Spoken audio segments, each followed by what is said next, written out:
السلام عليكم ورحمة الله وبركاته. هدي أنا قوس بان وصلتي هدي هرجتكم ماستر جوجاga waxaan soo qaadan doonaa kulanka Champions League kooxda Real Madrid ayaa soo dhaweyd doonta dhigeeda Man City garoonka lagu ciyaari doono waa garoonka Bernabeu Stadium magaalada Madrid. Kooxda Real Madrid ayaa soo dhaweyd doonta dhigeeda Man City oo riyadoodu yahay inay ku guuleystaan Champions League ugu horeeyay iyo sidoo kale saddex liga koob ee Premier League iyo FA Cup iyo Champions League. halka Real Madrid iyadana ay ku guuleystay koobkeeda dalre halka horyaalkana uu ka baxsaday heerna aysan fara ku haynin kana waxaan ku doonaa inay ku dagaalami doonto Champions League maadaama uu yahay xilli xoolaha hadda ay gacanta ku hayso ma macquul baa Manchester City inay sanadkan ku guuleystay Champions League haddii fikirkaagu uu yahay ha committee-ga ugu waraag asxaabta nagaasi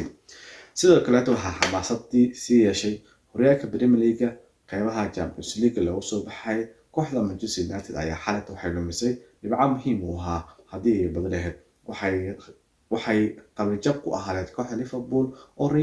hami kale ama riyo kale inay Champions League imaado ay top 4 ku dhameysato laakiin kooxda West Ham ayaa taasi u diiday oo waxay tiri aniga ayaa maanta ka cararayay Serie B kuba ogolaanaya dhibcahan ku siiyo laakiin kooxda West Ham ay afka ay u dartay waxay kaga adkaatay hal iyo eber halka calaamad su'aal la gelinay kooxda Manchester United inay Champions League ma karto halka Liverpool ay 6 kulan oo xayda ay badisay sidoo kale Newcastle United waxa afka ciid u dartay kooxda Arsenal oo riyadeeda ahaa inay ku guuleystay Premier League farbarojisay kooxda Manchester City oo hadda ku laalanayso kuna hogaaminayso hal dhibic waxayna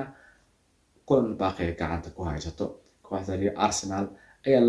laba eber kaga adkaatay kooxda Newcastle United oo kaalinta saddexaad fadhiso waa hadii kulan kale ama kulan kale badalus garayso waxay noqon doontaa in riyadeeda ay Champions League iyo halkaasi ku soo dhamaan doonto Liverpool ayaa rajo weyn ka gashay inay Champions League sanadka dambe ciyaar karto waa hadii kooxda Newcastle iyo Manchester United ay sidaan u sii lumiyaan dhibco sidoo kale waxa ka reebin horyaalka Talyaaniga ayaa xamaasad yeeshay maadaama qaybaha Champions League lagu soo baxay top 4ka oo asinad ka jira dagaal xoogan kooxda Napoli waxay la galbatay horyaalkeedii saddexaad muddo 33 sano aysan ku guuleysanin laakiin mushkiladu waxay ka taagan tahay qaybta Champions League lagu soo baxay sanadka soo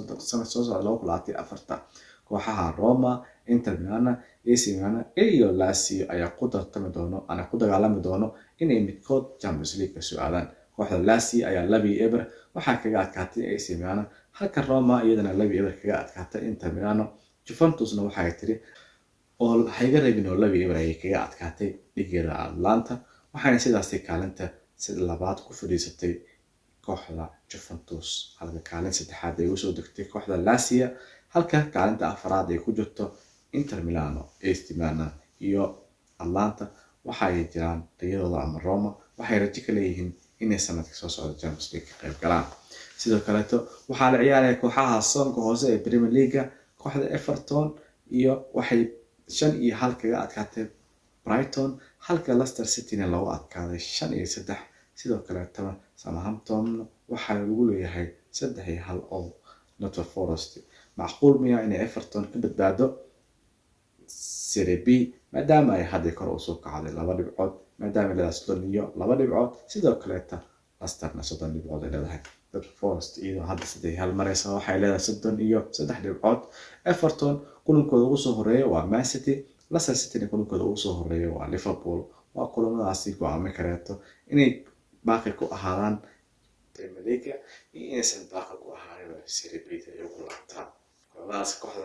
kooxaha Manchester City waxay u dagaalamaysaa inay ku guuleysto horyaalkeedii saddexaad halka Liverpool iyadana u dagaalamayso inay ka qayb gasho Champions League top 4ka kooxahaasi waxay u dagaalami doonaan inay ka badbaadaan Serie B si ay baaqi ugu sii ahaadaan waa kulamo aad iyo aad xiiso leh laba indhahana lagu eegi doono hadii inta aan la soo gaarto ku maasantahay waqtigaaga qurux badan nasisay waan ka codsanayaa inaad sheekareyso asxaabtada nagaasid mahadsanid fi amaanillah assalamu alaykum